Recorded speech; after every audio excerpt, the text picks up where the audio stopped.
Literally, when a kid was in crisis, they could send a text, and on the other end, someone was there, a crisis support person. So these two life events, what they did, I was like, oh my God, I didn't create my text messaging company to save lives. We were sending out billions of messages for President Obama, Prime Minister Modi, Salesforce, etc. But I saw this little nonprofit use technology, my platform, to save lives. Welcome to the Impact Multiplier CEO podcast. I'm Richard Metcalf, founder of X Quadrant, and my mission is to help the world's top CEOs and entrepreneurs shift from incremental to exponential progress and create a huge positive impact on our world. Now, that requires you to reinvent yourself and transform your business. So, if you're ready to play a bigger game than ever before, I invite you to join us and become an Impact Multiplier CEO.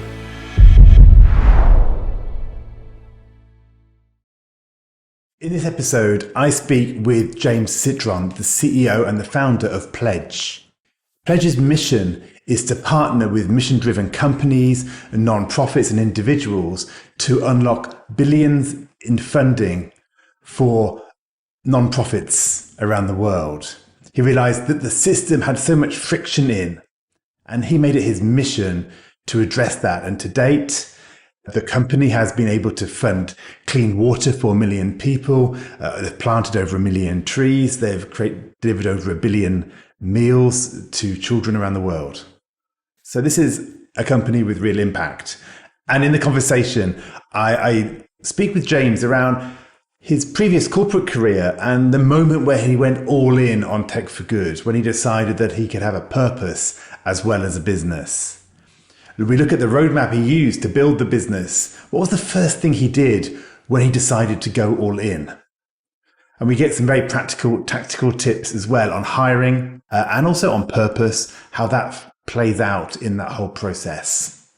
And then looking forward, we tap into James's entrepreneurial instincts as he explains how he's going to tap into a 10 billion opportunity to do good in the world.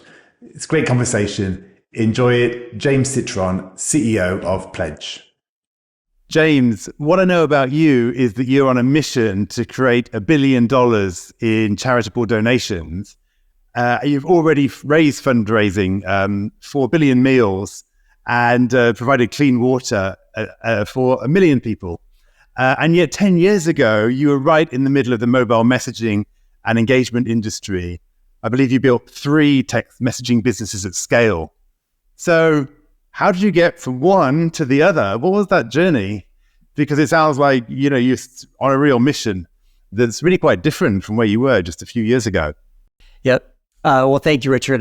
It's an honor to be here, and I'm happy to share what seems like a very non-linear path to a world focused on impact. So a little less than 10 years ago, I had these 2 crazy life events, which I'm sure many of your listeners have had one of these 2 events. So I became a father, and my wife and I had our first child, and I took paternity before paternity was a thing. And I told my private equity investors and board, I said, look, I'm going to take a month off. They're like, are you kidding me? And I said, yes, a very non-American thing to do 8 years ago. I didn't think that was allowed in the States, but that's great.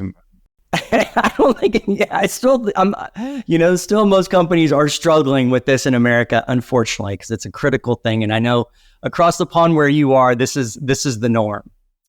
So I started thinking, looking at my beautiful young boy, a lot about my legacy and what was the impact that I wanted to have on the world. And there's this chemical reaction that changes, I think, when you become a parent and you just look at these little angelic babies. And so as I was starting to think about what is my legacy, and I've been grateful and privileged to build some pretty big tech companies, this little tiny nonprofit reached out to me. And I was checking email, of course, periodically in those late hours and whatnot. And this nonprofit said, James, do you know what happens when someone texts 911 from your cell phone? They said, I literally need the most safe, reliable text messaging platform in the world to save lives. And I'm like, why? And the story was, there was a young girl who was being abused. and she texted 911 from her cell phone. Because if you're a young kid anywhere in the world these days, your first language is text. That's what you do. And this nonprofit leader by the name of Nancy Lublin heard the story, and no one knows what happened to this girl. And she said, I have to solve this. I'm like, well, Nancy, we're the platform. She reached out to myself and the CEO of Twilio. She chose our platform. And I literally I came back from paternity. She launched the platform, and it started out, we were sending, by the way, my company was sending processing billions and billions of text messages. But I saw this little nonprofit, which is now very well known, called Crisis Text Line, literally start saving lives with text messaging.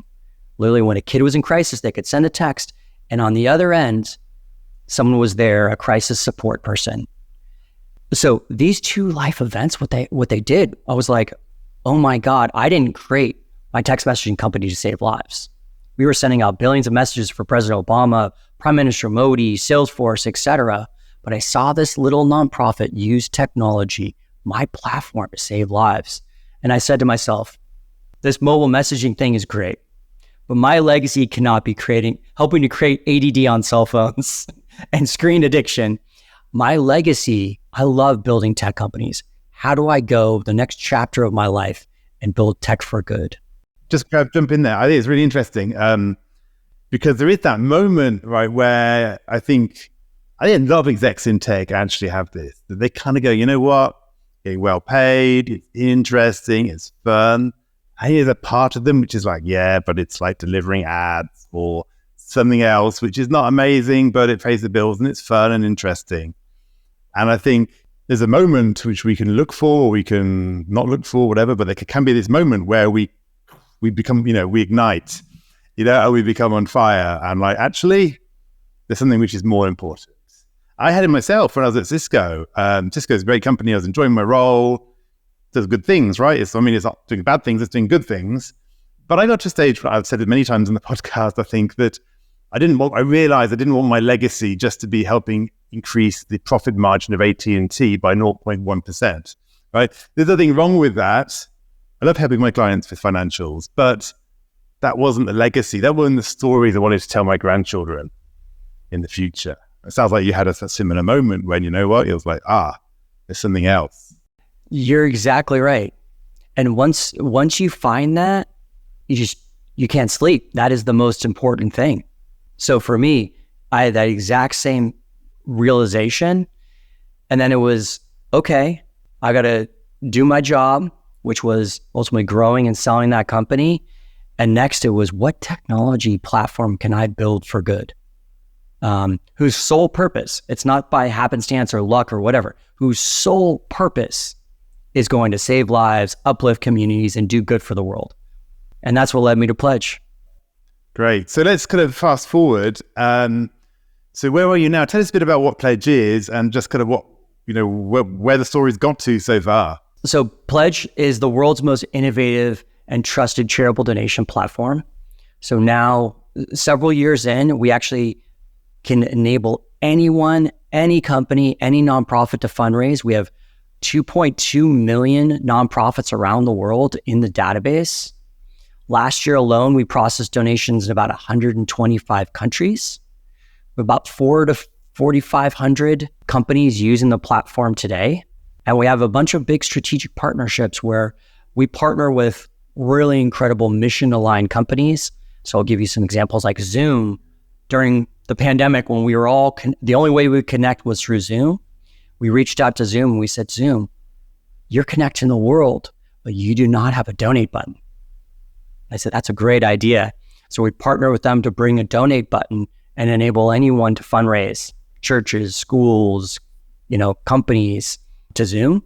So we have thousands of companies, and some of the impact that we've achieved, I know you mentioned it, but over 1 billion meals, 1 million people provided clean drinking water, millions of trees planted. But we still feel like we're just scratching the surface of getting started, the impact that we want to achieve. Yeah, that's amazing. And so tell us about actually how Pledge came, where did the idea come from, or how did that evolve? Yeah. So I got a phone call shortly after I sold my text messaging company. And I I was talking to everyone. I was talking to venture capitalists. I was talking to friends in the industry. And I'm like, I want to go build a tech for a good company. And I got a phone call from my now partner, who's the chairman of our board. And he said, do you know that hundreds of billions of dollars is raised for charity every year in the US? When he told me the number, now over $500 billion goes to gets donated to charity in the US alone. It's twice the size of the US advertising industry. And yet, when you want to donate in an instant, it's complicated. You can't use Apple Pay or Google Pay. It's full of friction. You don't even know how much of your donation goes to charity. I was blown away. I was absolutely blown away. And so when Matt called me, I said, this is an incredible problem that I want to go see if we can build a better and easier way for people to give and really raise more money, because ultimately the nonprofits are, they are the ones who are on the front lines of solving some of the biggest issues in the world. But the one thing that they need is more capital. So I said, that's a great problem to go solve. Beautiful. And so how did you start? That's the problem I want to solve. Where did you begin, right? Because, in a short space of time, you've brought on some pretty heavyweight brands and names and made a lot of things happen. But where did you start when it was just you and this idea? Well, first I reached out to two of my favorite colleagues. I put some job postings out there, and one of my best developers that I've ever had the privilege of working with, we've now built and sold 3 companies. He said, I would love to join and be your CTO. His name's Paul. He's incredible. My head of finance, who's been my head of finance and business affairs for years across 3 companies. He's like, I love this mission. I will join you. So first it was about, I got to build a great team. At the beginning of every single company, it starts with an idea and a team. And as you know, Richard, sometimes the ideas change, but it's the team that's great, listens to customers, figures it out, that can build the right product. So I started with the team. And the first big partnership that we did that I think proved the model was with Evite. Evite is this incredible invitation platform. It's the largest online invitation platform. Are you familiar with that, Richard? I don't think I am, no. I'm going to plead ignorance. That's totally fine. They're primarily a US brand, but they send out millions. If you're planning a birthday party in the US and you have children, my kids, I've got 2 kids, a 5 and an 8-year-old. I get an Evite like every week to a kid's birthday party. It's kind of the thing. So we were talking to their CEO because he noticed something really fascinating that was happening. So many parents were saying, please come to my kid's birthday party, but please do not bring any more gifts. We do not want to invite 30 kids from the class and get 30 more presents, right? There's just too much. Creates a culture of excess, and there's all these things. So this behavior was starting to happen.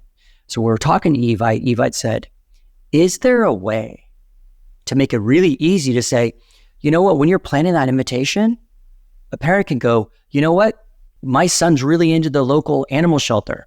Please don't give us gifts. Please donate to the local animal shelter or our church or our elementary school or any of the nonprofits.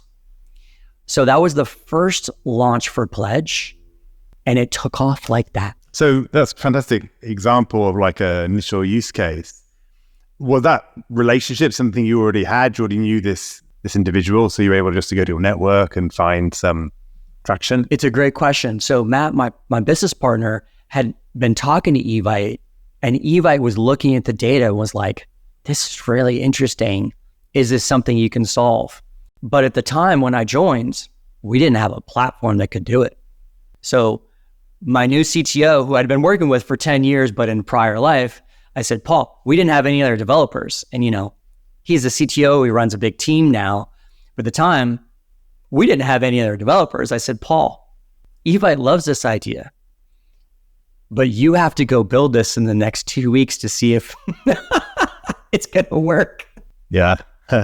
And that's what we did. He cranked it out. He built the first prototype in weeks, and everyone talks about their entrepreneurial journey.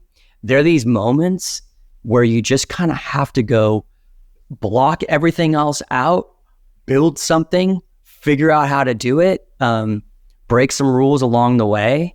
And I have to tell you, Richard, it started working, and very few things, I know I built a lot of companies, a lot of products, very few things have worked like this right out of the gate. Yeah, that's, well, I guess it's what would you call it, the inventor's life, right? You know, you put things out, and then you put the right thing out, which is fantastic. Can I tell you a funny story about that? So Victor was the former CEO of Evite. He was there for many years, built up the brands, and they have now a new CEO who's incredible as well. But Victor goes, I love this idea of bringing people together through Evite, and now there's a whole purpose component with the Pledge integration, which is now, it's called Evite Donations Powered by Pledge. And he goes, I want to go introduce this on stage at this big trade show that I'm keynoting. I said, that sounds great. He goes, well, it's only going to have been live for one day. And James, after I give the keynote announcing this new functionality, would you come speak for a few minutes after me? And I said, sure, why not? So we had been live, and when you work with these big companies, you don't launch everything where you get 100% of their customers in day one, right? So you do a progressive launch. So we were live for less than a day across 10% of their audience, right? They wanted to make sure it was working. There wasn't any customer issues, no friction, etc.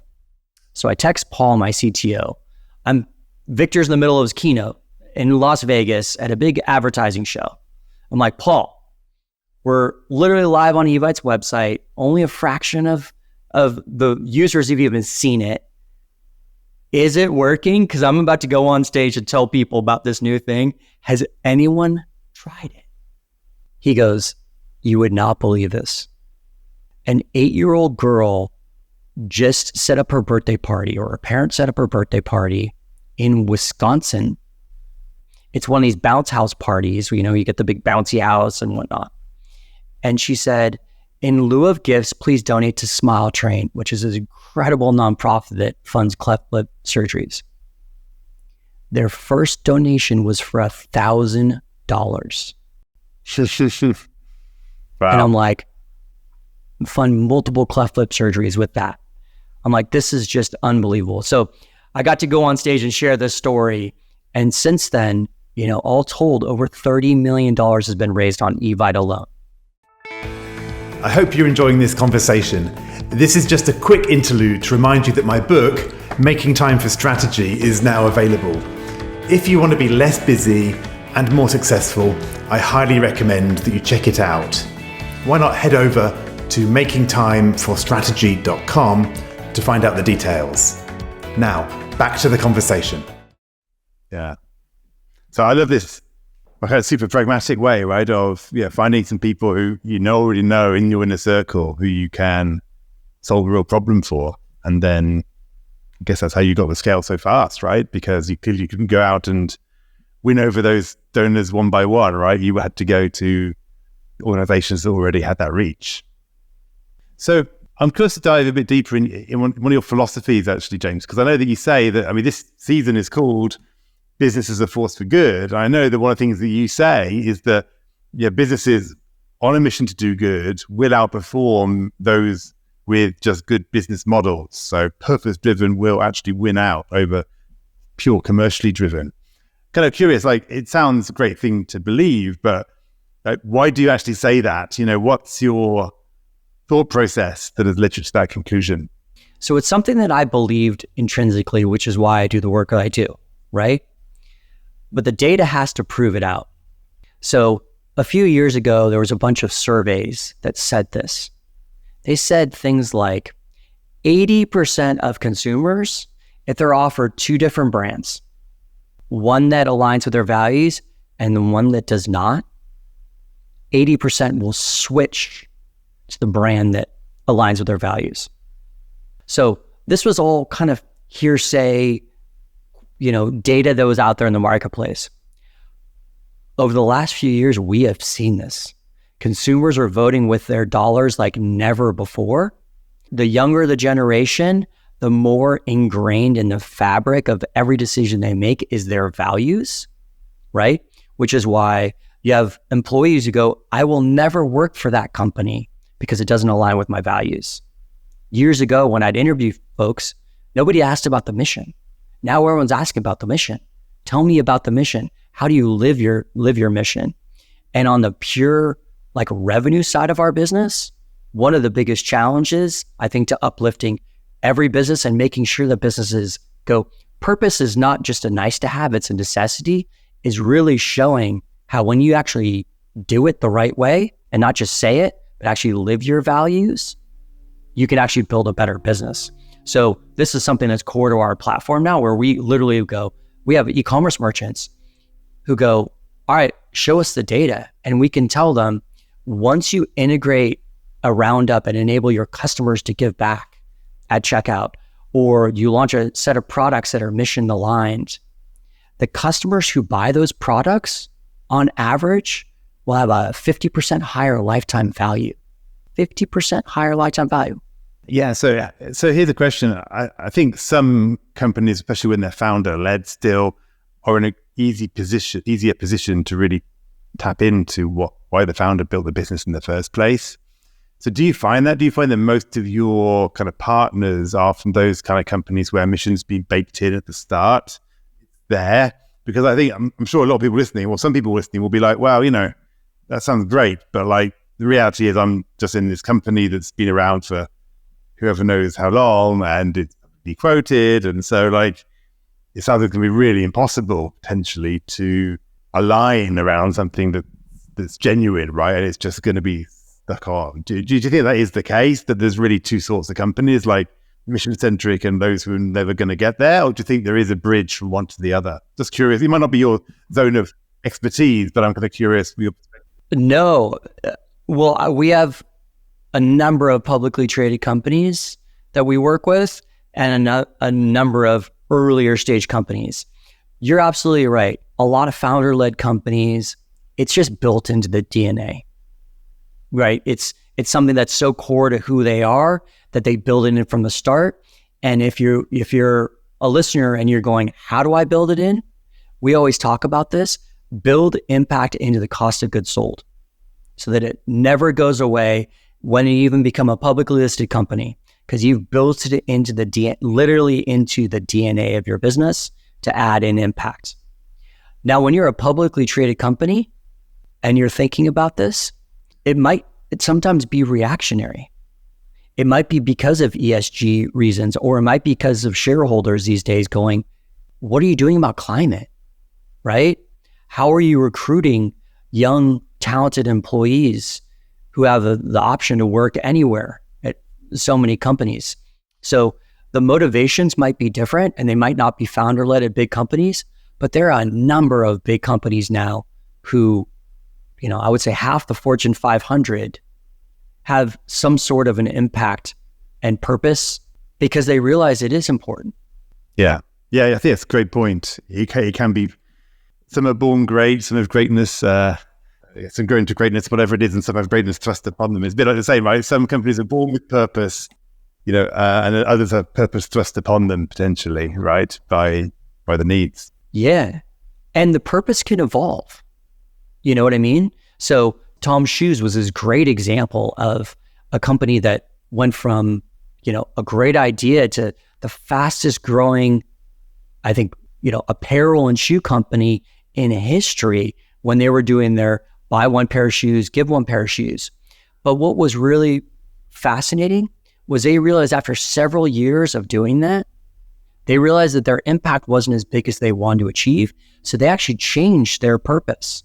They stopped doing one-for-one shoes and realized there were certain issues that they could champion as a brand that would have even higher impact. So the purpose narrative can evolve depending on the stage of the company, based on the products they launch, et cetera. So you don't have to stick with just one thing because companies naturally evolve and grow over time. Yeah, I love it. Let's dive into what I think is one of your superpowers, which is spotting talent, because we talked about how how purpose actually, it does act as a magnet for talent, right? People are attracted to making a difference, right? Creating an impact. And you said that as you built your own company, you've really focused on talent and finding the right talent. You said you started with building this great team. It's been there from the start. So how do you do that, right? I mean, everyone says we need to build a great team. It's key, but I just love to know what are your kind of strategies for actually spotting and then, checking, recruiting, whatever, bringing those people into the team. How do you go about that? What are your tips? It's a great question. And, I feel like I'm grateful because I've had the privilege and opportunity to hire hundreds of people over the years. And I think the more you do it, the more you get comfortable with it. But I think very quickly, one thing that I've learned, my first interview question, usually when I meet someone new, is to ask them something very open-ended that has nothing to do with, tell me if you're a salesperson, what was your quota last year and did you hit it? If you're a marketing person, give me the greatest marketing campaign you've ever launched. I want to ask an open-ended question. What are you passionate about and why? I want to understand who this person is. And usually in the first 30 seconds to 2 minutes, when someone opens up and shares more about who they are, you're going to feel this gut in your heart about whether this person's going to be a fit for your culture, your values, if they're going to work out. And I've found 90+% of the time, your gut works. The resume of the past, did this person go to Oxford or Cambridge? Do they have a Harvard Business School pedigree? That stuff isn't as important as it once was. I don't know if it was as important back in the day. Oh, I'm having a heart attack. I'm dying. I can't believe you said that, James. I'm completely mortified. What I did 40 years ago or whatever it was, 30 years ago is very important. How dare you? No, I'm kidding. Yeah, I get it. It's who we are. It is who we are, right? I mean, it is who we are. Yeah. Yeah, what came to mind is that, we don't get what we want, we get who we are. And it's a great point, actually. Like, often we know that, and we know that, like, our best colleagues aren't necessarily the ones with the most technical skill set. They're the ones who we can work with. And yet, when we come to interview for our next colleague, we still go, okay, your CV doesn't look quite exactly like what we need, 100%, there's something here, whatever. And actually all that stuff can be learned, right? I mean, the number of people who've made huge leaps, the world's top entrepreneurs, right? They just leap from, Richard Branson, right? Leaps from sector to sector. Nobody complains that he didn't have a track record in the aviation industry for 30 years before he started Virgin Air, right? I mean, those things we put too much weight on. Completely agree. We also ask questions. We have our core values and we ask them, so tell me how the core value of care, how you would show care in your past or with your colleagues. And so when you ask questions like that, you really get to the character of an individual. And I've always said this, but you hire fast.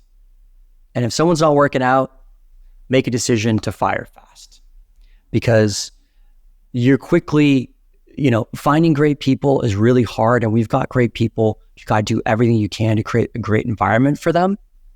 And if it's not working out, it's probably not going to change, typically. So have you had an example, actually, James, where you've looked at perhaps, well, I don't know, right? You looked at a resume, they look great.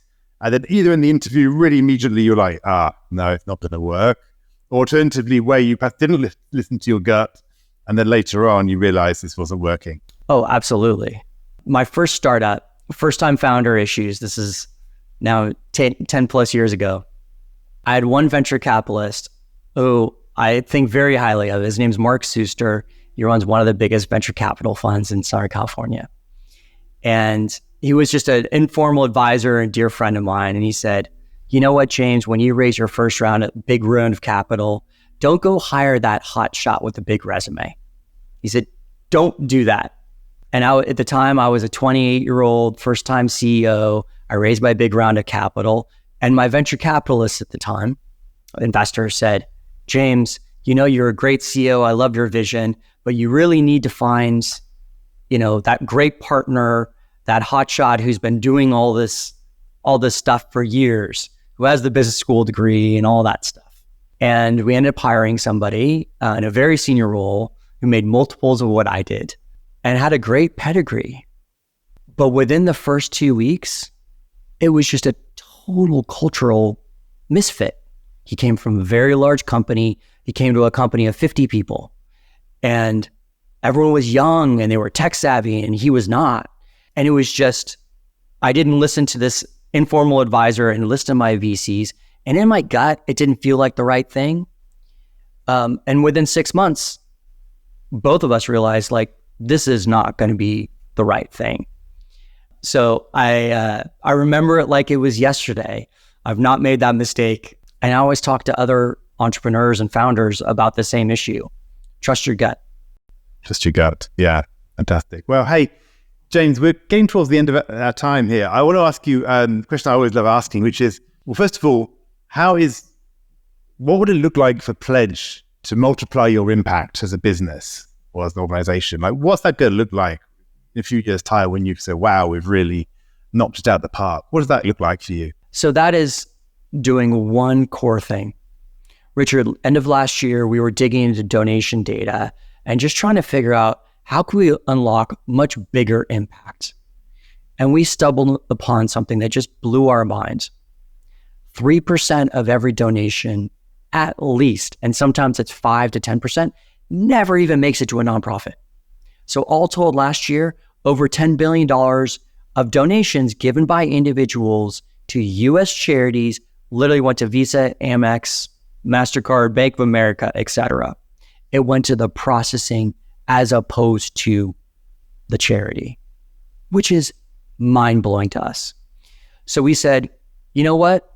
It's core to our mission to raise as much money as possible for nonprofits. So we are going to start paying all the credit card fees when anyone uses Pledge. No one's ever done this. We've had nonprofits come to us going, a few weeks ago just signed up with us called Mary's List. Her organization helps refugee families. She goes, by switching to Pledge, I literally can help hundreds more people coming to America with essential supplies. Refugees who have nothing because tens of thousands of dollars last year went to credit card companies. So for us, this is the newest initiative for us to go, how do we unlock $1 billion more by paying all the credit card fees? Because $1 billion could be 10 billion meals. It could be 1 billion trees. It's gigantic impact. So that's one way. I love it. I love it, right? Finding this huge pot that you can go after for good. I love it. How are you going to need to shift how you operate as a leader? What are you going to need to work on personally if you want to be the leader that can multiply your own impact as well as you go along? What comes to mind? What's going to be the growth for you, James, in the next few years, would you say? I think it's twofold. I think we've got the most incredible team I've ever worked with. And I've worked with hundreds of people over the last 15, 20 years. And I think one of the greatest skills, and it's always hard for a CEO, is all about empowerment and trust. And it's something that I constantly am working on to go, how do I empower all of our young leaders, whether it's, a first-time employee who's just getting started to go, who's creating social media. Here's our brand values. Here's our guidelines. Go for it. How do you share this narrative and story? The developer who wants to build something brand new and refactor the code, go for it. So I think part of my job is to go, how do I empower our current team? How do I continue to recruit the best possible people and empower them to be the best versions of themselves and, have the most impact? Our mission is to power generosity and let them, manifest that mission in what they do every day. Beautiful. Speaking with a leader's heart, right? For your people like that. So thank you. James, it's been such a pleasure talking with you. I love kind of diving into this great story, right? Of, starting in your early years as a father, your shift in focus from like commercial to impact, and then kind of looking at how you did that, right? Starting with building your team, finding the next circle of key partners that you can do something with, solve their problems. And then, all the way scaling up to this mission of, well, how do we unlock this 3% that could represent so much value to the broader community. So I kind of love this story, and then also the really pragmatic ideas along the way of hiring and everything else we've covered. So it's been a lot of fun. If people want to get in touch with you or with Pledge, or we find out more about what you're up to, where should they do that? So please feel free to reach out anytime. Richard, my personal mission, in addition to Pledge, is just to help thousands more of your audience, future entrepreneurs, current CEOs, help them have a bigger impact on the world. That's my own personal mission. So I want to help however I can. So you can find me at James Citron, Citron, James Citron at Instagram, Twitter. Feel free to reach out anytime. You can also shoot me an email, james@pledge.to. If you want to try out Pledge, please check it out. Give me feedback. Try out the platform. Go to www.pledge.to. Literally anywhere in the world, you can fundraise for 2 million nonprofits. So we'd love everyone to try it out. And if there's anything they need in the impact world, we're here to help. James, it's been a pleasure. Thank you, and look forward to hearing the story as it evolves. Thank you so much, Richard. Well, that's a wrap. If you received value from this conversation, please do leave us a review on your favorite podcast platform. We'd deeply appreciate it. And if you'd like to check out the show notes from this episode, head to xquadrant.com/podcast, where you'll find all the details. Now, finally, when you're in top leadership, who supports and challenges you at a deep level to help you multiply your impact? Discover more about the different ways we can support you at xquadrant.com.